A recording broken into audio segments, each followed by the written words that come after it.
Alberto, thank you. Thank you for joining us for this event, which, at least for me, I think we can call it unique.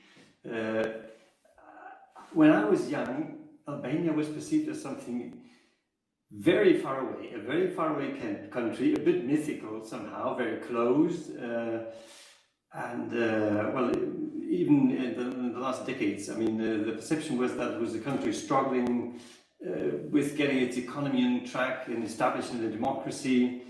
Well, a lot has changed, and now Albania is a different country. The EU is Albania's main trading partner, and it's also, by the way, its main provider of financial assistance. And actually, a good proof of Albania's development is the fact that earlier this year in March, the EU has opened accession negotiations with Albania and North Macedonia.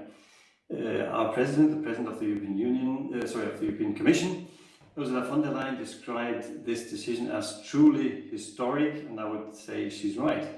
And this is why we decided to have an open discussion today about contemporary Albania. And I mean, we have to see that it's a country where a vast majority of citizens supports joining the European Union. And Diego already mentioned it, there's another interesting reason, that is that this year, 2020, Albania is holding the chairmanship of the OSCE, the Organization of Security and Cooperation in Europe. I still remember when this was put on tracks in the 70s in Helsinki. I was there, incidentally.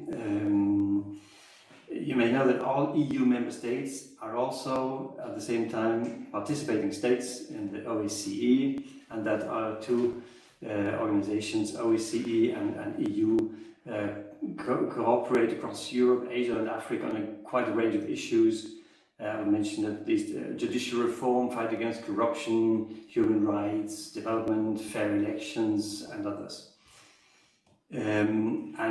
Lately, precisely under the chairmanship of Albania, the OSCE also has taken part in the fight against the COVID-19 pandemic and other issues of our times, like the violence in Nagorno-Karabakh, then the events in Belarus. I think it's a good point in time to take advantage of this important moment for Albania to discuss all this. And so I have the pleasure to welcome Her Excellency Ambassador of the Republic of Albania to the EU, Suela Janina, and our colleague Alberto, who is Deputy Unit for Albania and Bosnia-Herzegovina at the Directorate General for Neighbourhood and Enlargement, we call DG NEAR, at the European Commission. So thanks again for being here. And just to say that for the European Commission, the Western Balkans, where Albania is located, are a big priority for a logical reason. The Western Balkans are in Europe, but they're still not part of the European Union, or not all of the states there. So this is the long-term aim, I think, of everybody. And our President of the European Commission, Ursula von der Leyen, underlined this again in her State of the Union speech just a month ago, when she said Europe will always be ready to build strong partnerships with our closest neighbours, and that starts precisely with the Western Balkans. And in fact, only last week, a week ago, the European Commission adopted a comprehensive economic and investment plan for the Western Balkans, which aims to stimulate the long-term economic recovery of the region, support a green and digital transition, foster regional integration, and ultimately help achieve further convergence of the Western Balkans with the European Union. And maybe two nice examples of solidarity between the EU and Albania before and also during the Corona crisis, which shows how we in the European Union consider the Albanian people naturally part of our European family. There was a major earthquake in Albania last November, and the European Union Civil Protection Mechanism was activated. And in fact, 200 Italian, Greek, and Romanian firefighters helped local authorities search for survivors. And then the Commission also hosted a donors conference with pledges amounting to 1.15 billion for euros for reconstruction. And the other example is that in the first month of the pandemic already, the European Commission has adopted a proposal for a 180 million euro macro-financial assistance to help Albania to limit the economic fallout of this crisis. So this is an ongoing story of solidarity among Albanians and among fellow Europeans.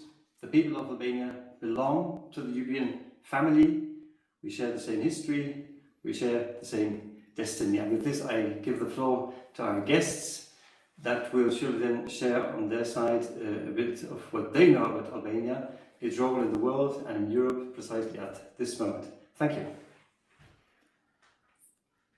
Thank you, Stefan. And also, without further ado, I pass the word to Her Excellency Ambassador from the Republic of Albania to the European Union, Suela Janina. Microphone.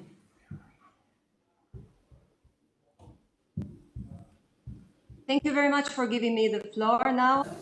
I'd like as well to start by appreciating this opportunity that you are giving to speak on Albania and on our priorities, as you have mentioned, the OSCE Chairmanship, but also our path towards European integration. Stefan, you mentioned that some years ago Albania seemed to you like a very far away country. Indeed, it's not a far away country. Now we are at the heart of Europe, let's say, together with the Western Balkan region. We are trying to pursue a way to regain the place in our joint family, that is European. And I appreciate very much this opportunity because this gives us this occasion to know better each other, to inform about what are the perspectives and challenges that we're going through. But also I have the privilege not only being the ambassador to EU, but also being ambassador to Luxembourg, not resident. So this webinar is getting me closer to the country, which I have the pleasure and the privilege to represent my country as well. We have initiated this kind of discussion several months before, exactly in March, but due to the circumstances that we all know, it was not possible to do that in person. So technology is giving us opportunity now to connect and to discuss together. But I don't have anything to regret about the timing because I think that this initiative now is very timely. First, because we are reaching now the 10th month of our chairmanship in office at the OSCE, so we can talk now not only about our perspective and our objectives, but also of some achievements that have been reached in months. But at the same time, some important developments have happened in regard to our EU integration path. So I think that we are timely and very good in a very good moment to discuss on that.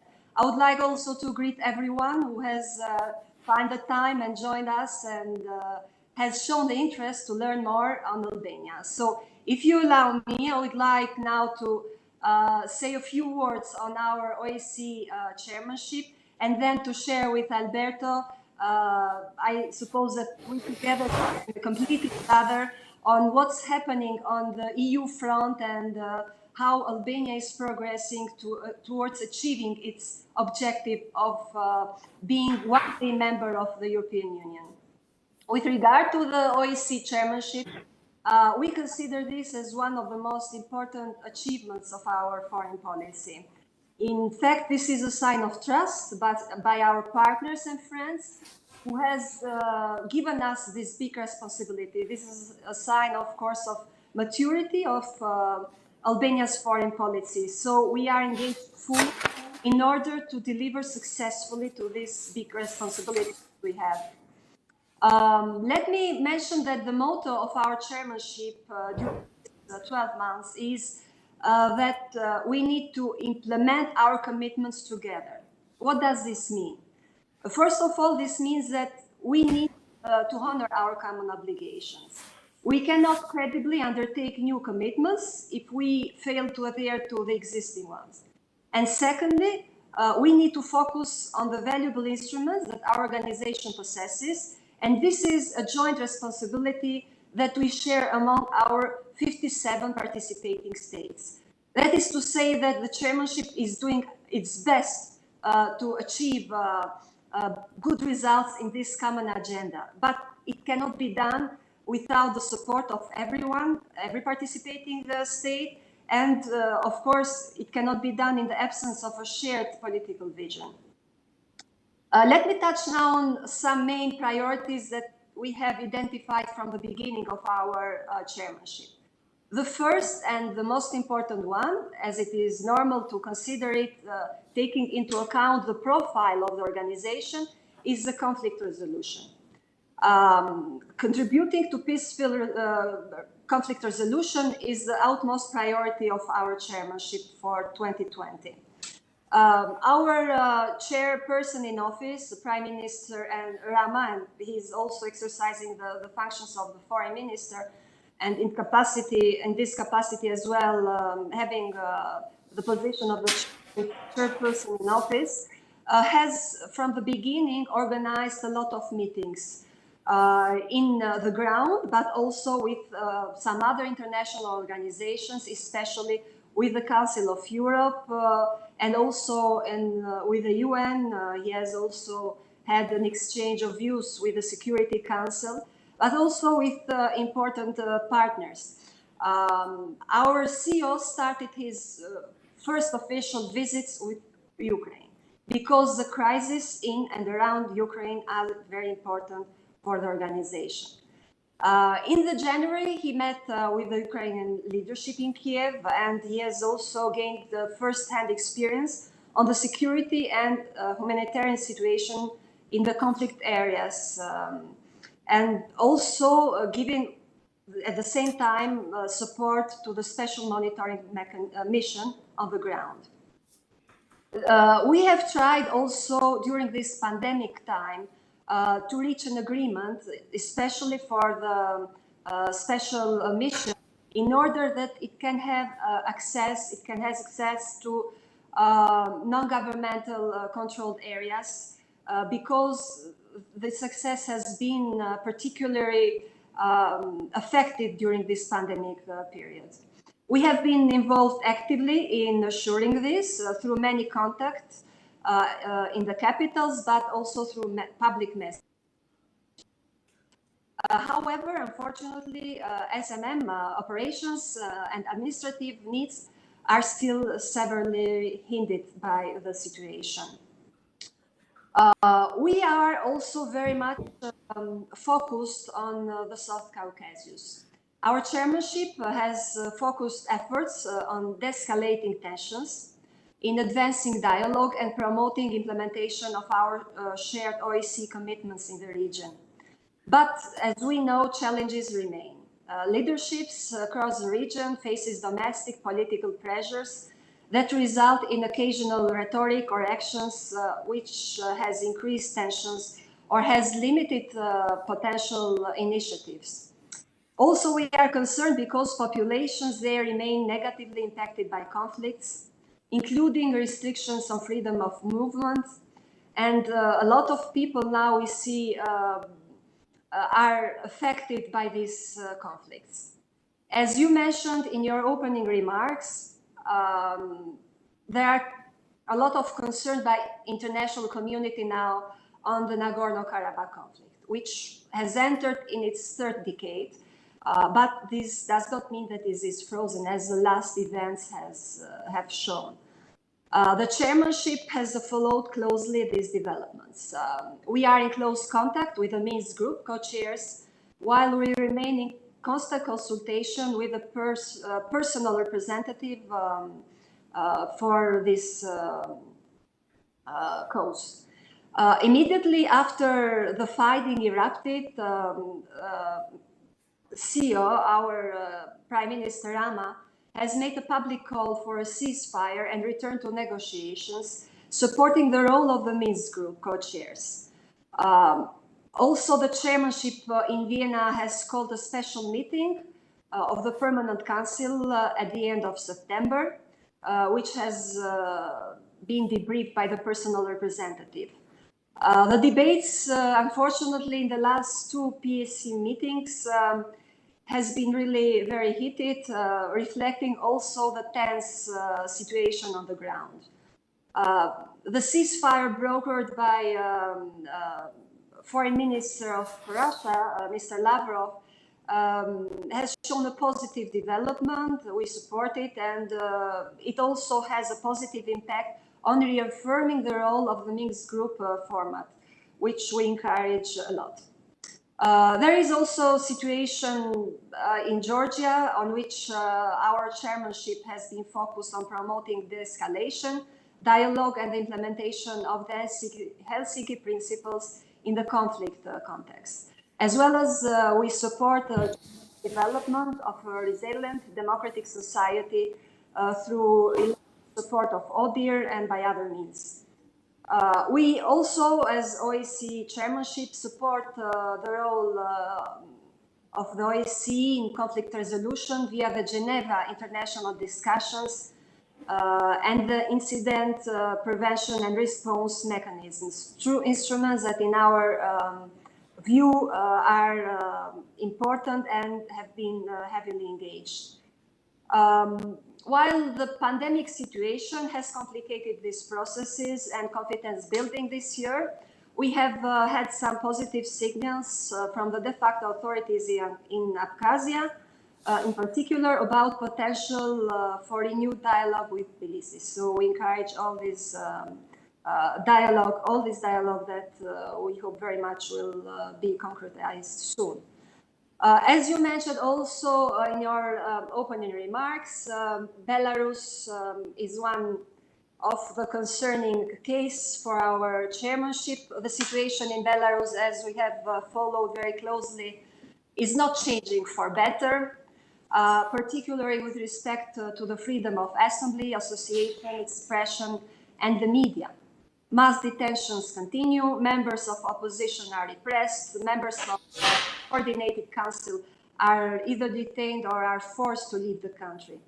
The chairmanship in office has offered its goodwill to contribute on this situation. The chairperson in office, Prime Minister Rama, together with the incoming chairperson in office, Foreign Minister of Sweden, Ms. Ann Lind, together they have offered to authorities in Belarus to try a way to dialogue. We also remain open and the offer is still valid, but unfortunately Belarus authorities are on the position that the involvement of the OSCE is premature. So we didn't have any opportunity to better deliver on that regard. The situation has been also discussed in the Permanent Council meetings. Our chairperson in office addressed the Council by the end of August, and we have seen a very constructive engagement by the part of the participating states.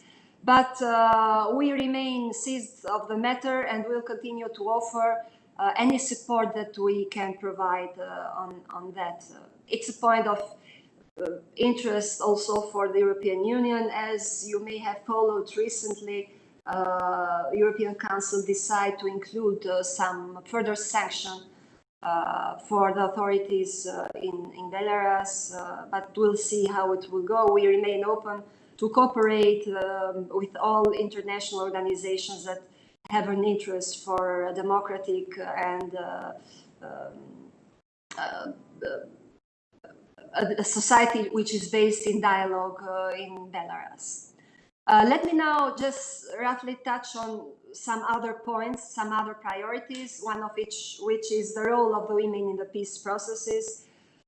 We have put particular attention to this role, especially in the zone of the OSCE, where we see that women have been continuously disproportionately affected by conflicts in not only on the OSCE area but also across the world. And this is a good occasion because now we are celebrating the 20th anniversary of the adoption of the UN Security Council Resolution 1325, and Albania has tried to inject a new momentum because of this occasion in the work of the OSCE in promoting the role of the women in the conflict resolution. Another moment is the priorities countering also transnational threats, including violent extremism and radicalization that has led to terrorism. We have organized a conference, a high-level conference titled Conference on Anti-Terrorism in Tirana in September, and we are trying to continue to engage on this subject until the end of our chairmanship. We are trying to have a particular attention to the fight against anti-Semitism, and we are trying to organize it in a manner to strengthen our common policies against all forms of discrimination. At the beginning of February, the chairmanship has organized a conference in Tirana. It was a time when the situation permitted to a physical meeting with this conference on combating anti-Semitism in the OSCE region. And this is particularly important for us because I'm sure that you have known of a particular element on which we as Albanians are very proud of our history of interreligious and cultural tolerance, and for us it has been really a very meaningful event. Another element that I may also emphasize is implementation of measures to combat trafficking in human beings, good governance and anti-corruption, on which also on this regard we have organized the conference on anti-corruption. Moreover, our chairmanship has paid particular attention on youth in peace and security across all three dimensions in order to advance the youth, peace and security agenda. As you are seeing, there have been a lot of activities in during our chairmanship. Also, the caveat of the situation has freezed some other activities, but we are committed and engaged that these 2 months are really used in a manner that we successfully concluded. And everyone that has dealt with OSCE knows that an important event during a chairmanship is the ministerial, which this time will take place in Tirana during the 3rd and the 4th of December. And during this event, we have a big challenge ahead as well, a part of other elements that I mentioned, that will be forging a consensus for the 4 important high-level posts of the organization, because unfortunately during our chairmanship it was not able to renew the existing mandate of the expired position. Now this is a big challenge that we are trying to manage, but we are confident that if the situation permits, the meeting in Tirana will take place in person, and we are giving our full effort to make it a successful organization, but also to conclude with tangible results our chairmanship in office, which has been really a big responsibility for us, but also a big achievement for our foreign policy. I don't know, I think that I'm running a little bit late on time, but if you allow me to touch 3 elements on European Union integration, and then maybe we can use... you are still on time, Ambassador, don't worry. Thank you very much. I now was focused on the short-term objective of our foreign policy, that is the chairmanship. Now it will be more difficult to be abide by the time on a long-term objective such as European integration. But just I want to pick up on one element that has been mentioned before. Albania has not only the vast majority support for European integration. Albania has the most supportive numbers, and it's not like a curiosity why it's happening and why it is being maintained through the years. If I tell you that by the beginning of the 90s, when the Albanian people decided to throw out the communist regime and to install democracy in the country, the first message was that we'd like Albania to be like Europe. We would like Albania to join Europe. And it has remained our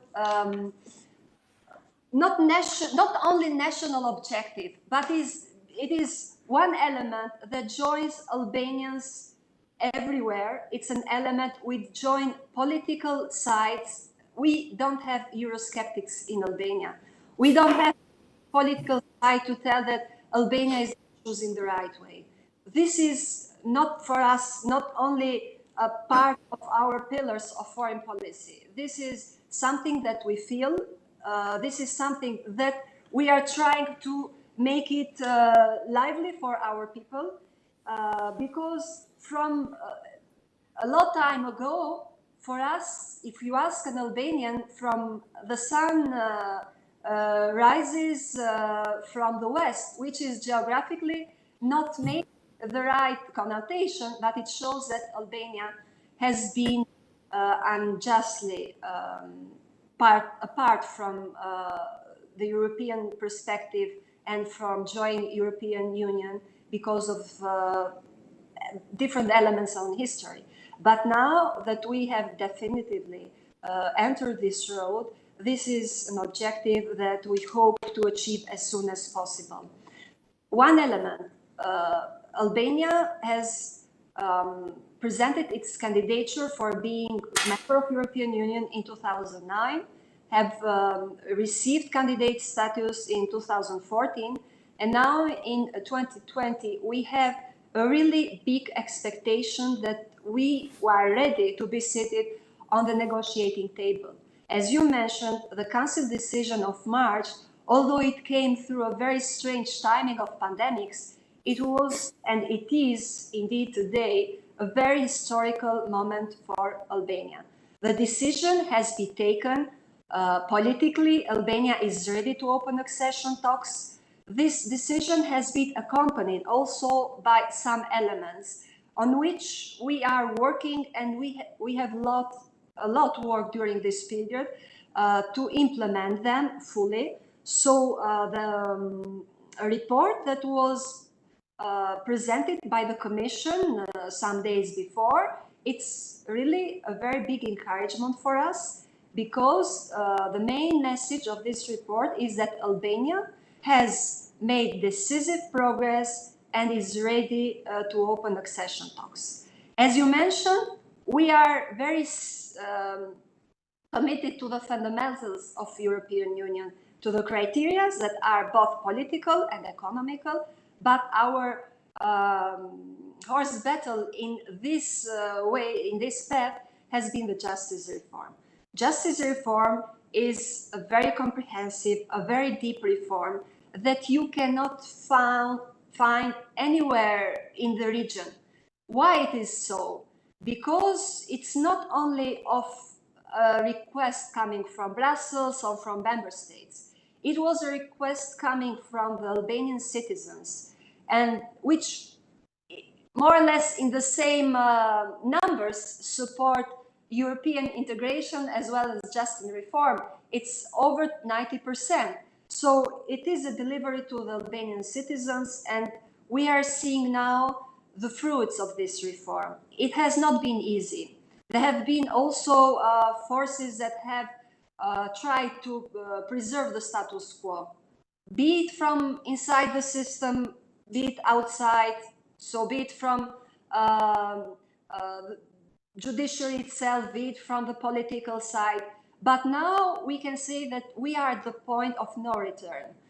Justice reform can be an example of our commitment and determination to deliver on the EU integration path, but also can be an example that when goodwill and efforts are there, results are not lacking. So beside the justice reform, we believe that other conditions or elements will be fully supported by this reform. They are linked also with the fight against corruption. They are linked also with the fight against organized crime, two fields on which we have good results. Maybe I will let Alberto to shed more light on the finding of the Commission, because this way they will be more subjective if they are mentioned by myself.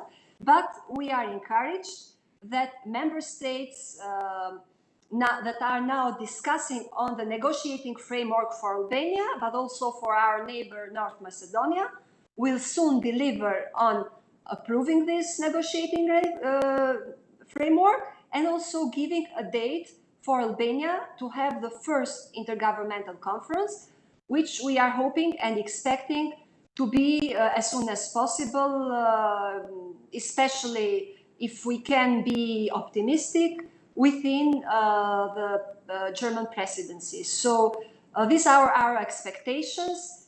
These are our commitments to this European integration path. It's not only part of what we are doing at home, it's also part of how we are contributing in the region to forge the regional cooperation, to make our role proactive and constructive in order that we can show an example and also move forward faster as a region toward, as I say at the beginning, rejoining the family on which we very strongly believe we belong, historically, geographically, culturally, and now also with standards. Thank you very much, and I'm really open if you have any question about the 2 points that we discussed. Thank you, Ambassador. It was a really good speech. It explains a lot how the situation, how is the feelings in Albania in this moment. I'm pretty sure we're going to have questions. You can send your questions already on the chat, and we'll have a Q&A section after Alberto Scamarata presentation. I'll give you the floor, Alberto. Alberto is from the European Commission's DG NEAR, so the DG for Neighborhood Policy and Enlargement Negotiations. Good afternoon, everybody. Thanks a lot for this kind invitation. My task is quite easy after the excellent introduction made by Stefan and the very passionate speech made by our dear Albanian ambassador. So I would like maybe to start by an example of solidarity. But in this case, I would like to mention an example of Albanian people solidarity towards the European Union citizens. It was probably the darkest moment of the pandemic in the European Union member state, which was hit first and at the time most seriously by the coronavirus. It was the 29th of March this year when the Albanian authorities decided to send a team of doctors to support Italian doctors. And for many of us, it was really the materialization of this value of solidarity, which keeps us all united in the moment of difficulties. And this gesture coming from our Albanian neighbors was also extremely revealing, because in a moment when everybody seemed to be looking for his own issues, the Albanian people were generous towards other peoples in Europe. And this is the sense of European family that the ambassador was referring to. where we are now in the relations between the European Union and Albania. As it was pointed out, actually, the European Union is the biggest trade partner of Albania. Just imagine that 76% of the Albanian exports go towards the European Union, and 64% of imports in Albania come from the European Union. This means that basically there is already a very significant trade integration between the European Union and Albania. At the same time, the European Union is the biggest investor in Albania. Again, another sign of integration. Investments bring not only capitals, but also know-how and rules. And therefore, this again is an important sign of how close the relations between the EU and Albania are. Not to talk about, for instance, the participation of Albanian students in EU-funded mobility schemes. Again, an important element of how also in terms of culture we are getting closer and closer. We have also established the contractor relations, what we call the Stabilization and Association Agreement in place. And as it was mentioned, now we are at a very important moment of starting accession negotiations. But as it has been already stressed, this is the result of a long journey. If we think indeed of where we were less than 30 years ago, I mean, we can really appreciate the enormous, gigantic progress made by Albania in terms of modernization, in terms of coming closer to the international and European standards in the political and economic field.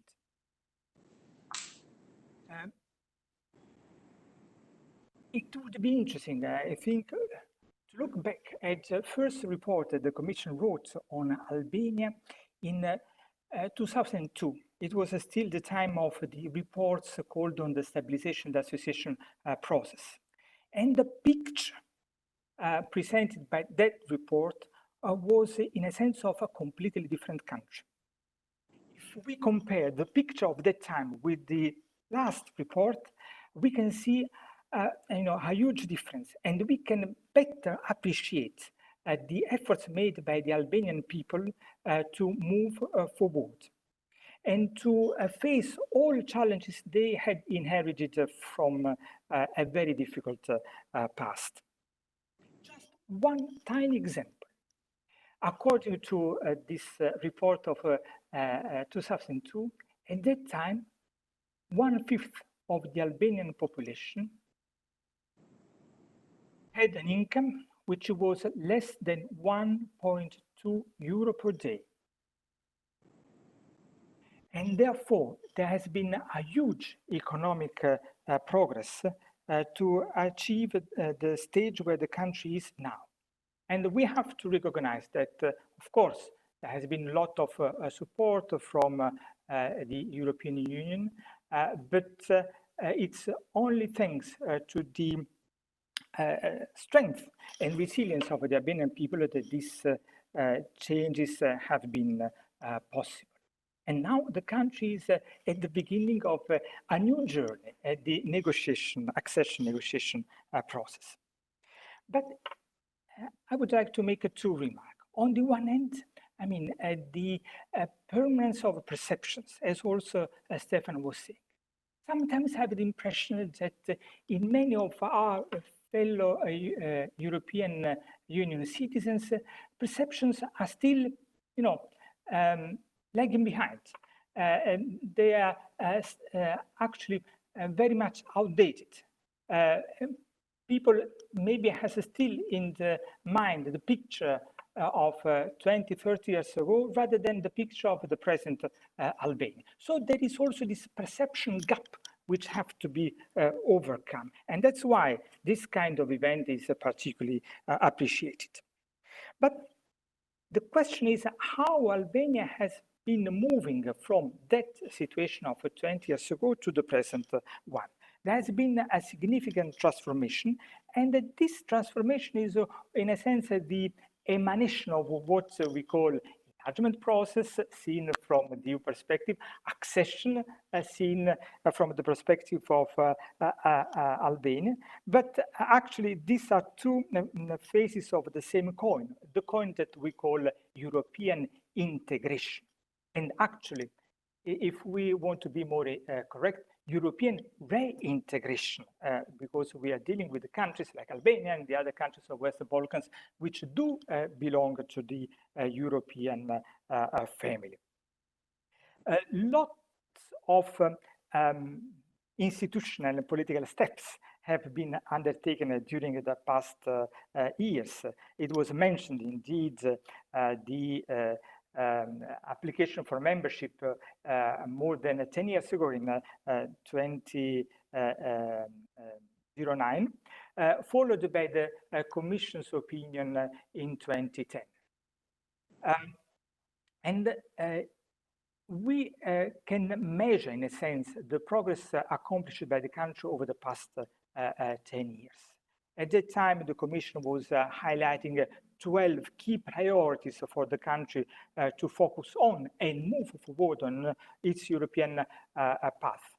Then we have seen how those key priorities have been addressed by the Albanian authorities.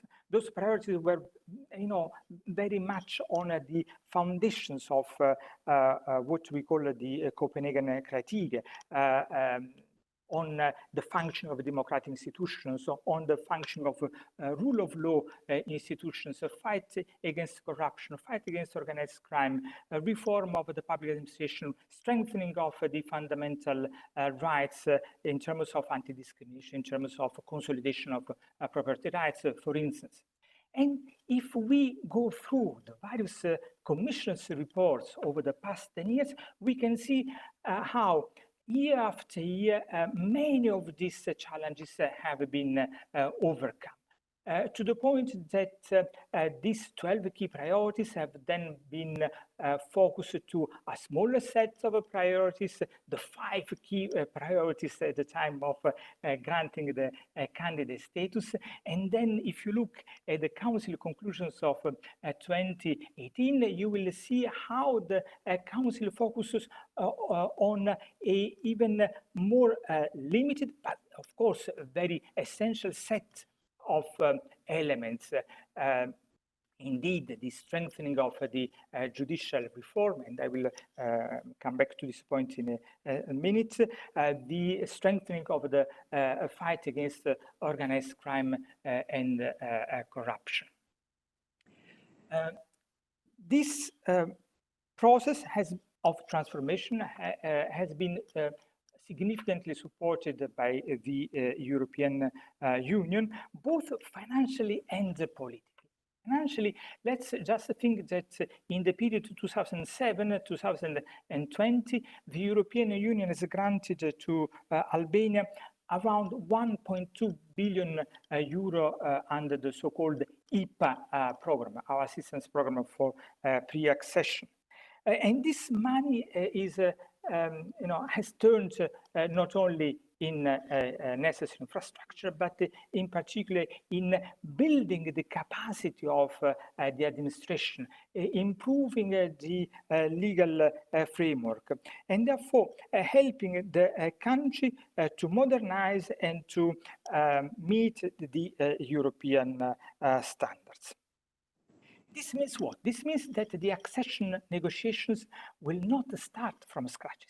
I repeat, this is the arrival of already a long journey, a long preparatory phase that the country is going through, and the beginning of a new journey for the country to get fully fit to a European Union membership.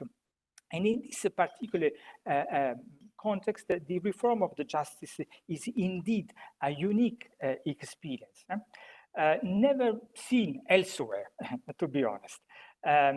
And it was some kind also of a joint endeavor. The Albanian authorities and the European Union, in particular the European Commission, working together to find the best way to approach this really rooted problem. Because let's be clear, without an independent, impartial, competent justice system, no other reform makes sense.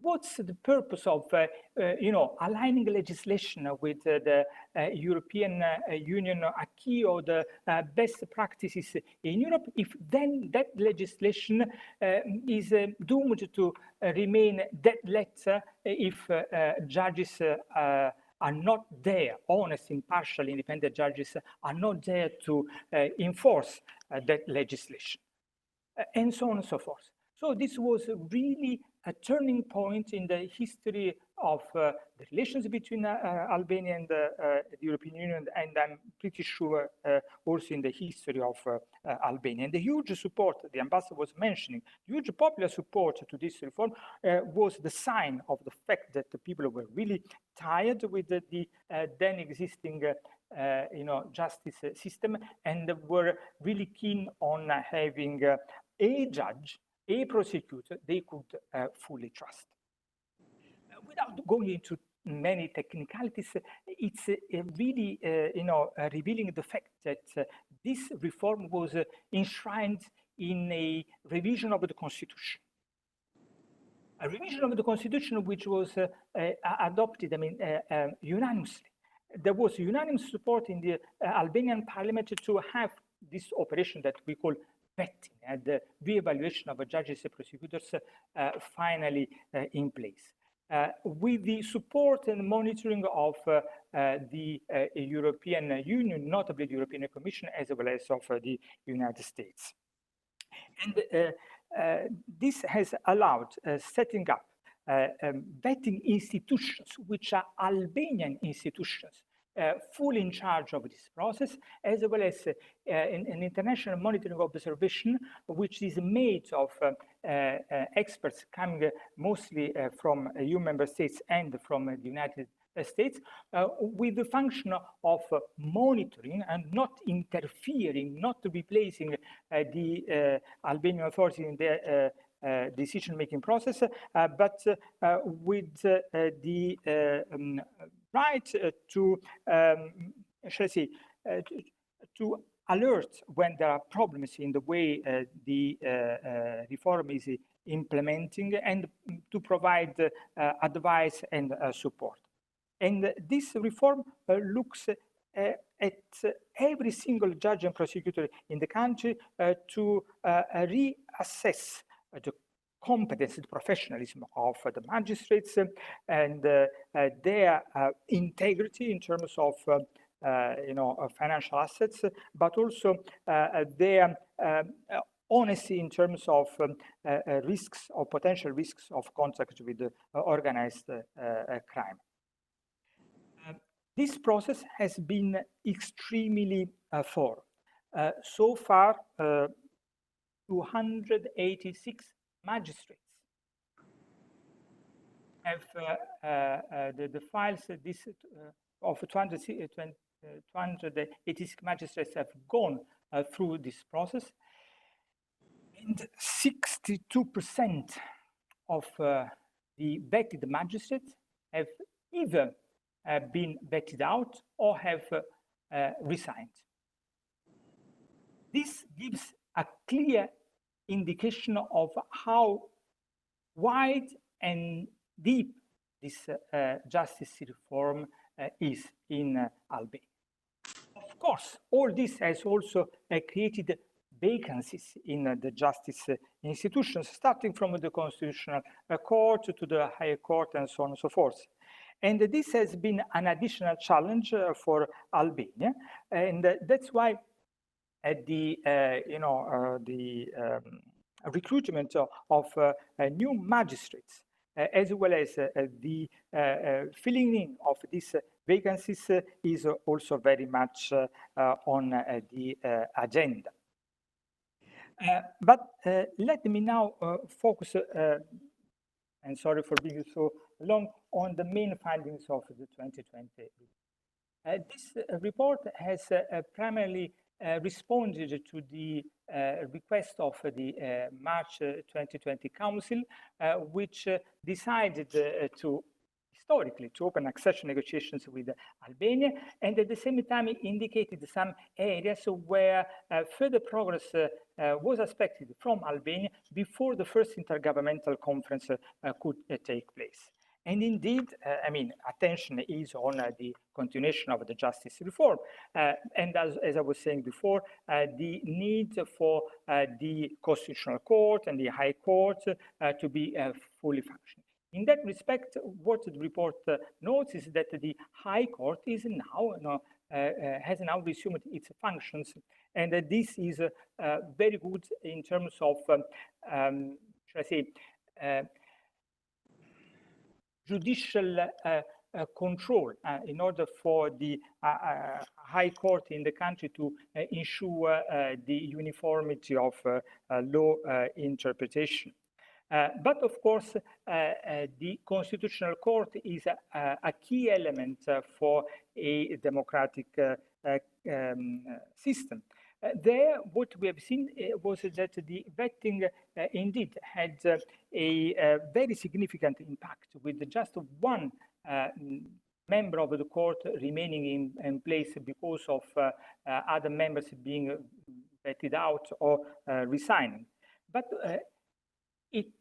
and Constitutional Court judges cannot be created overnight, because of the procedures, because of the need of finding candidates, good candidates who have gone through the vetted process.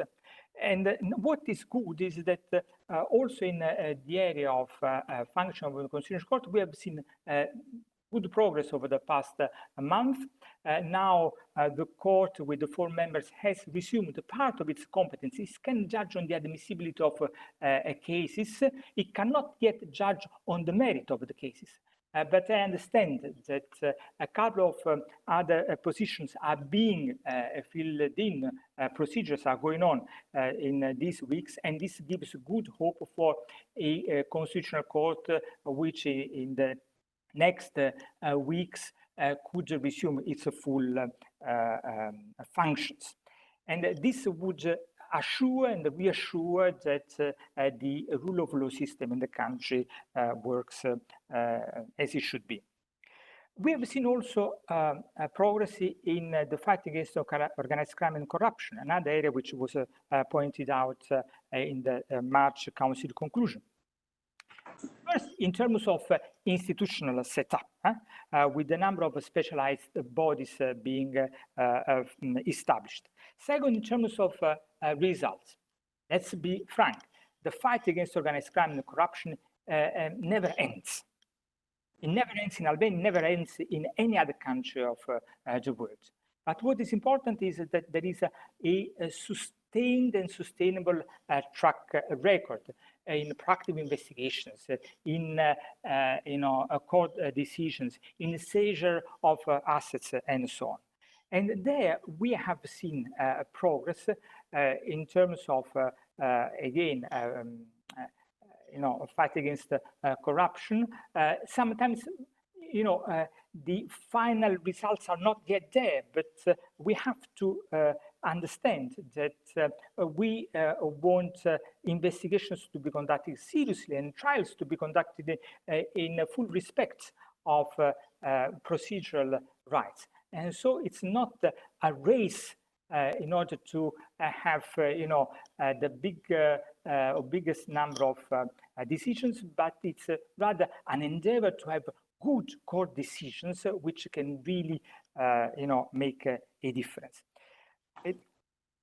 And if I can mention another unique element of the cooperation between the EU, its member states, and Albania in the fight against organized crime, I would like to mention the fact that Albania has actually given the right to the law enforcement agency of EU member states to fly around and monitor the fight against drug cultivation.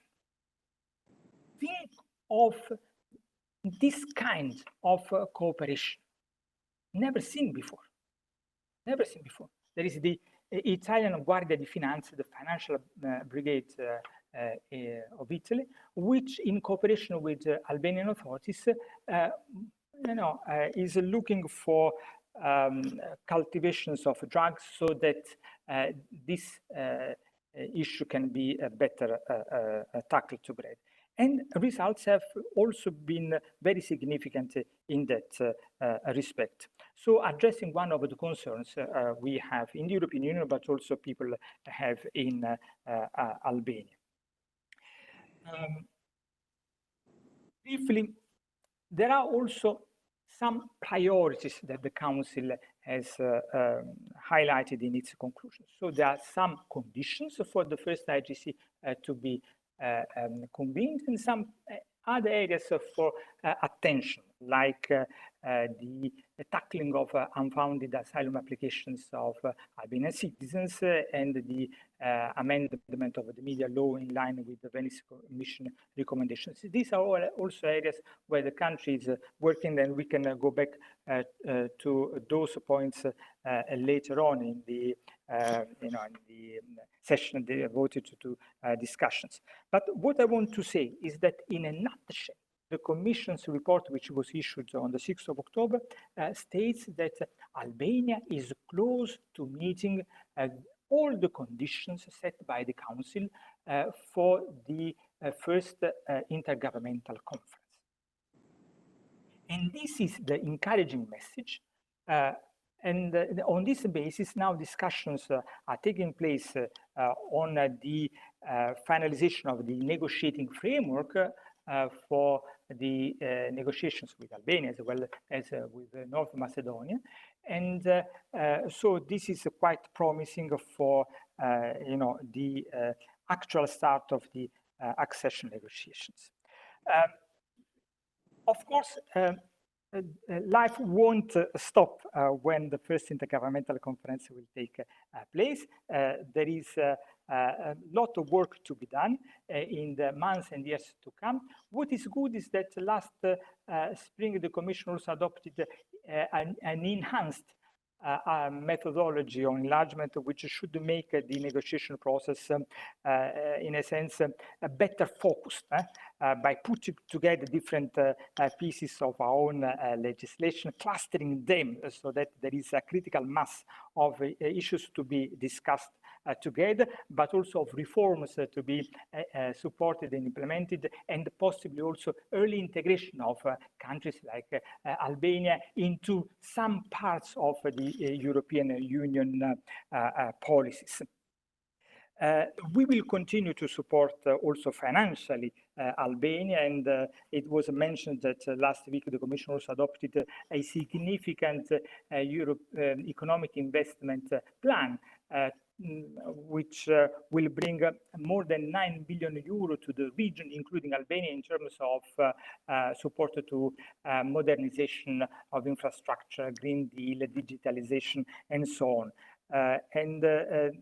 So it's not just an issue of legislative alignment, but really making sure that the country, its economy, is better prepared to join the European Union. The objective is indeed this one, to have Albania as a member state in a few years' time, and to have Albanian citizens enjoying the same rights of European Union citizens, sharing the same responsibilities, of course, and also, sharing the same values.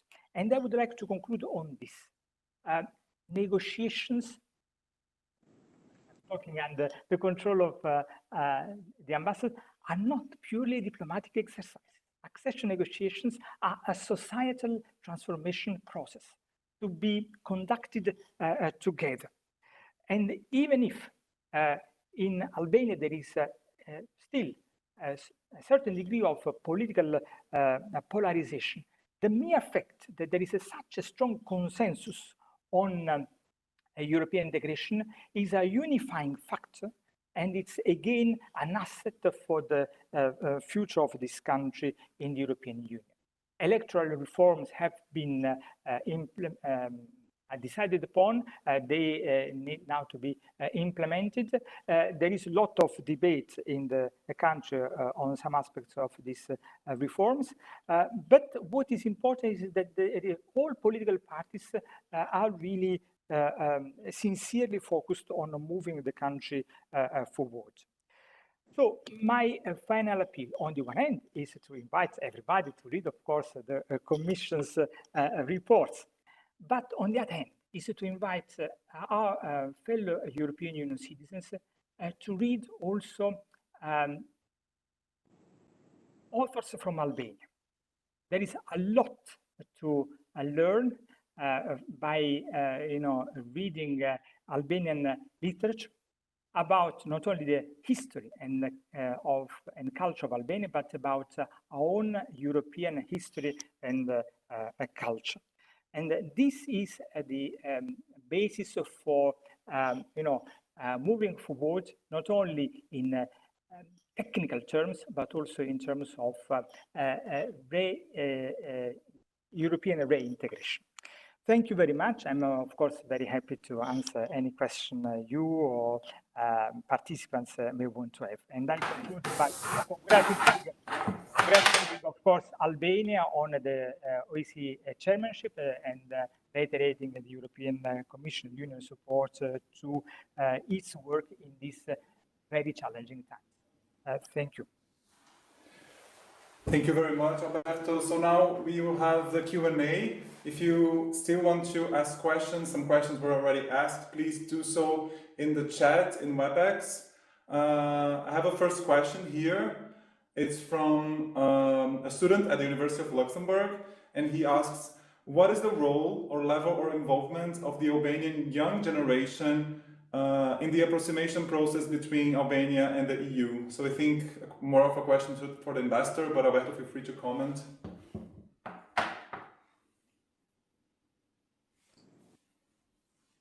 Thank you for this question. In fact, the usual slogan is that the youth is the future of the country. It's not like that. It's the present of the future and the present of the country. Why so? Because we find ourselves now in a very particular moment when contribution is much needed. It's also linked with the questions that I see also on the wall here on the capacities that we have. Of course, Albania is a small country with limited capacities, but it's quite important that in this objective we work together, and the contribution, especially for the well-educated young generation in Europe, to come and to contribute in the country is important. More concretely, why this momentum and this period is important for us? Because from March, when we had the decision from the Council for opening of accession talks, we have started to organize our structures. We have now a chief negotiator, we have the working groups that have been revigorated in order to be more active and to see each level of work as they are separated into chapters of the acquis. So this is quite technical side of it. But as Alberto mentioned, this exercise of European integration, it's not a diplomatic exercise only. It should be an exercise that includes the entire society. It's from bottom to the top. Usually the integration process has been seen as an elite process, elite-driven process. It should not be like that, because if the entire society is not involved, then it will not be an effective process. And we are trying to include from the first moment that the contribution of everyone, especially the civil society and the other actors who are interested to know. So this will be a very inclusive and a very transparent process on which everybody has its place to say its word. Especially there has been now, and this will be made publicly because they are underworking kind of plans of action in order how to include the civil society, how to include NGOs, how to include those that are particular interest in specific chapters or specific clusters into the work of it. Maybe there is still discussion there because we are seeing also different examples, like the ones of our neighbors involving those capacities in the working groups, or others, a way which I suppose we are following now, of having working groups with official, with administration, and then having civil society and others like a kind of opposition in making their, let's say, contribution in terms of what is not doing well, how to improve the process, and so on. So I believe that everyone needs to be involved. And now that we have all these structures, they will also approach each of these contributors in order to make it a very well inclusive and all-inclusive process. I don't know, maybe the student had a particular interest on that regard, but generally that's what I can tell, that and I also encourage him or his colleagues or his association of students to offer their contribution. They will be very carefully listened, and everything that they will say, of course, it's very much welcome, because it's what we are doing.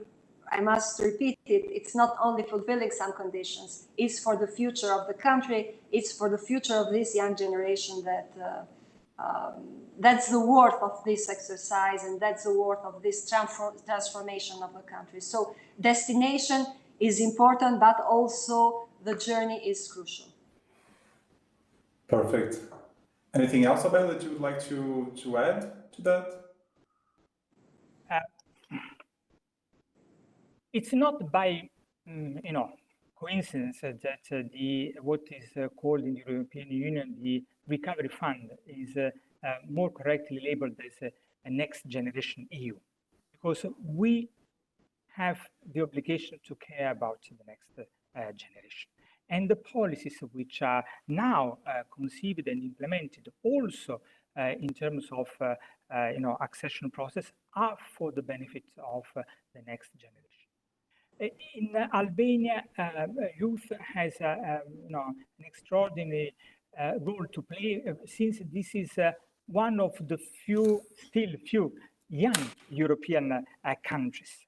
And therefore, they have the potential to bring forward reforms which are started by this generation, and to provide the benefits of this work. It's important to associate youth and their associations in Albania, as well as throughout the region, to this process of accession. It's not, you may know that the European Union is supporting a regional youth cooperation office, which has also this role of allowing young people from throughout the region to work together to face challenges together. The more fresh ideas may come from young people in the region, and not in Albania, shall I say, the faster and better this process of transformation will be. So the Albanian authorities will find a way of associating youth to the structure of the negotiation process. But what is important is the interest, the active interest that youth will have for the process. And as European Commissioner, we are more than ready to support them. I was mentioning the example of the thousands of Albanian young people who have been studying in the European Union member states through Erasmus and so on and so forth, but much more will be possible in the years to come. Thank you, Alberto. I have two other questions from the same person, Lydian, and she talks about the next year Albanian elections, so the 2021 Albanian elections. So she asks, how important the diaspora vote would be in the next elections regarding the accession of Albania in the EU? And is the current electoral code in Albania going to stall its accession in the EU? I think, Lydian, for these two questions, but they are linked with each other. I mean, it's the same direction which will, I see this in two elements. One is the internal element and discussion that we have in Albania regarding the electoral reform, and the second one is the conditionality that has been put to the Council conclusions. So the first one, diaspora vote, I don't see it linked with the conditionality because it's not part of it, but it's a very important element for two reasons, for two elements. Why? The first one, because of the essential number of diaspora we have outside Albania. According to the studies, 1 in 5 Albanian citizens is living in the EU, is living outside Albania. Especially the big concentrations are in the neighboring countries, in Greece, in Italy, but Albanian diaspora is spread everywhere. We have it in a considerable number here in Belgium. We have it in Luxembourg as well. So it is quite important because of what they represent. The second element is that it has been all the time a promise by the politicians, by the political party, to offer this opportunity to diaspora to vote. As we see, there are different models, and I'm following it a little bit here with my colleagues. There are occasions where even from member states of EU, someone can vote in their own embassy, some other can vote through the mail or mechanisms are known now. The technology is offering its own means of transmitting his preference on votes, but up to now it has not been concretized. So if it will be done to the next elections, we have already a date that will be 25 of April, when general elections will take place. It's still up unto discussion because it's not part of the electoral package, it's part of the work of the new electoral commission, who has just started a week before its work. So, I mean, I cannot give the answer that Ledian would like to hear, but I would like to underline the importance of the vote of the diaspora, and I think that it's a matter of time now that a decision will be taken on this regard.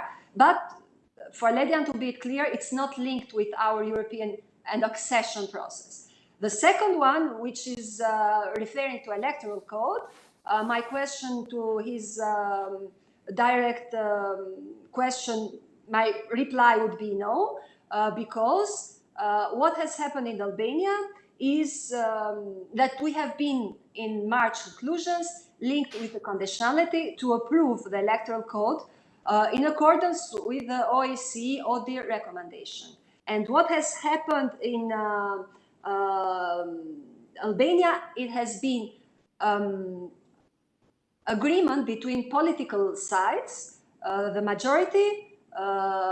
We have a particular situation with opposition, parties in the parliament, parties outside of parliament, but everyone agreed on a very important agreement that was signed on 5th of June of this year. That was the reference. And everything that has been requested by, let's say, the Council in the conclusions has been fulfilled. What has happened beyond the approval of this has been something which is not linked with the conditionality, is, let's say, to put it in a more simple words, is a plus, is something that has been added by political forces, which is not under scrutiny. Let's say it has been a kind of sovereignty of the Albanian parliament to decide on these conditions. So I don't see it linked.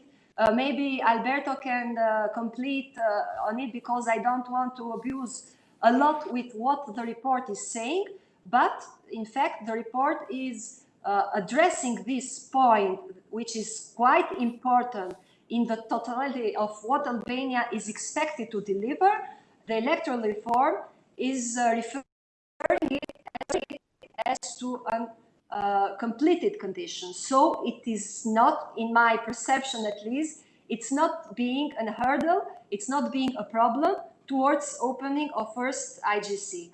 we have an element which we expect further steps to be taken, and this one, it's only linked with Constitutional Court. The other elements have been positively assessed, and we hope that member states will have the same assessment, and whatever has been done till now will be deemed satisfactory for fulfilling the conditions.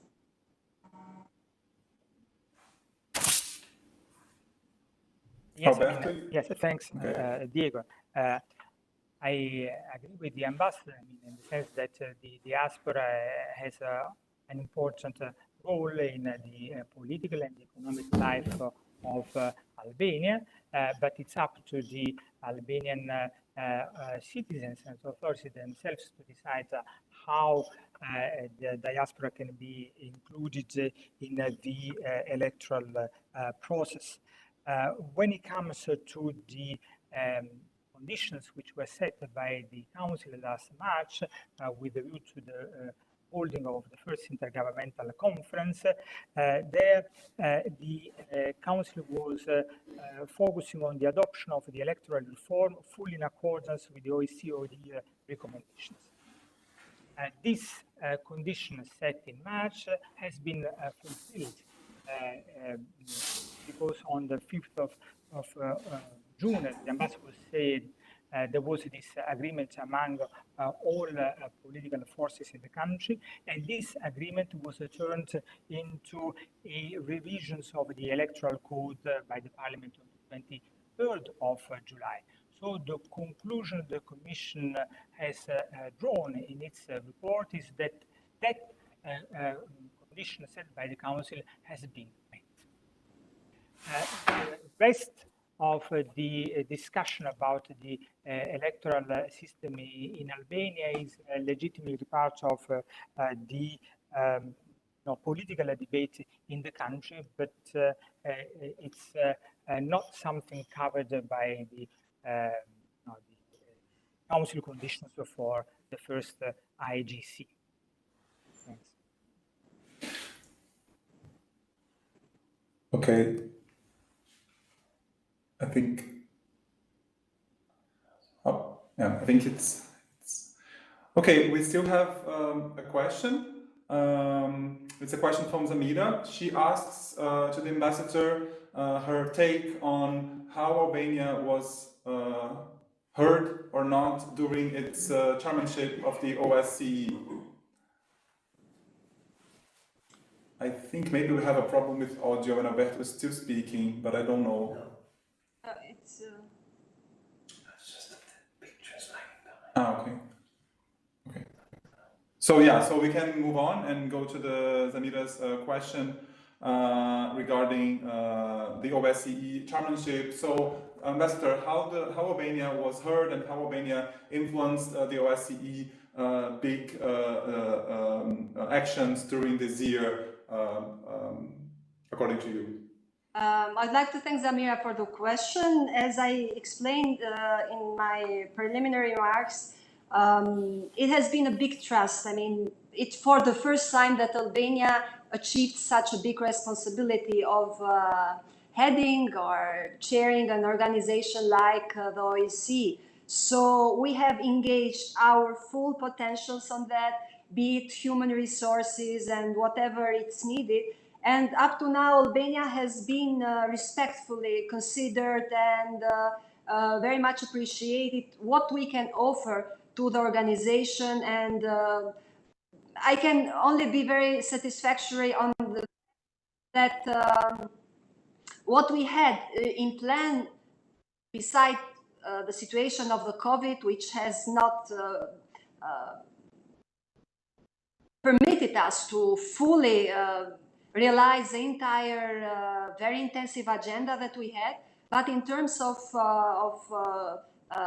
chairing the organization, it has gone smoothly because of the support we had and we are going to have on the remaining months from participating states. So, but there is a particularity we need to keep in mind when we are speaking of chairmanship. I mean, the chairmanship as the presidency of the EU needs to be seen as a honest broker or someone who serves as a bridge between diverging situations or schools of thought in resolving a problem or something that comes up to the organization.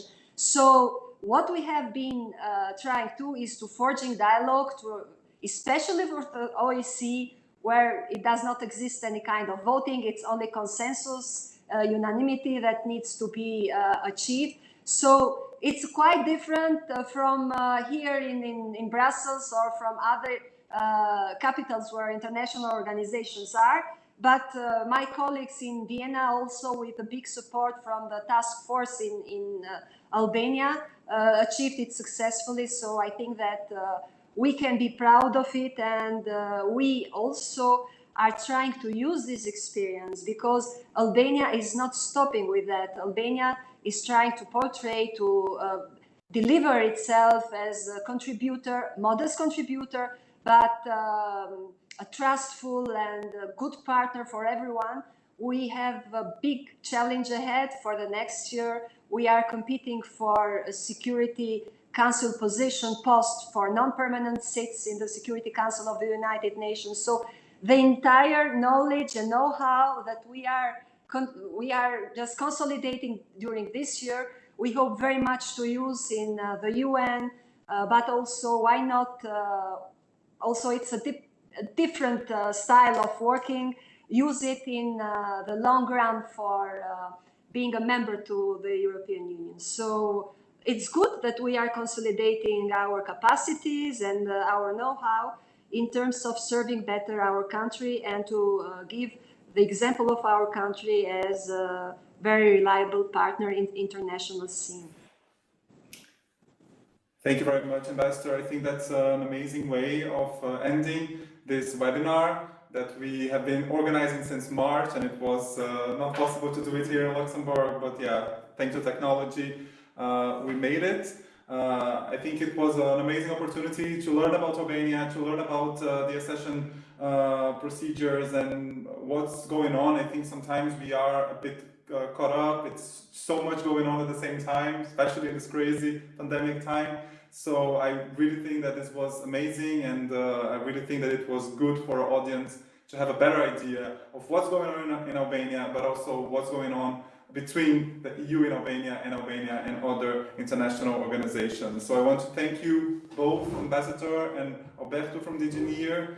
I can give you the floor once more if you want to make some closing remarks. It's the best way to conclude by thanking you for opening this window of opportunity to talk about Albania. Both your offices has been really extraordinarily helpful in telling and giving us the opportunity to tell Albania how it is. It's not up to there. We have, hopefully, we'll have other opportunities next time in person, and I will be very much eager to talk with you about that. I would like to thank you also, Alberto, for supporting this communication and for giving in a very detailed and accurate way the process of Albania towards the European Union, but also everyone who has joined and been showing his own and her interest on Albania, and especially I see that some of them are from Albanian community in Luxembourg. I greet them with a thank, all the time very active and supporting also our job to better represent our country into the European Union. Thank you. I would like also to thank the organizers, the colleagues in the representation office in Luxembourg. I would like to thank the ambassador for her kind words, and I would like to thank in particular the participants for their interest. I think that today we have given a little bit the flavor of the state of play of relations between the European Union and Albania, and work ahead. But it's important that we keep working together. And from the Commission side, I can say that whoever wishes to get more information about our work with Albania, and Albania is always welcome to contact us. We have common challenges these days.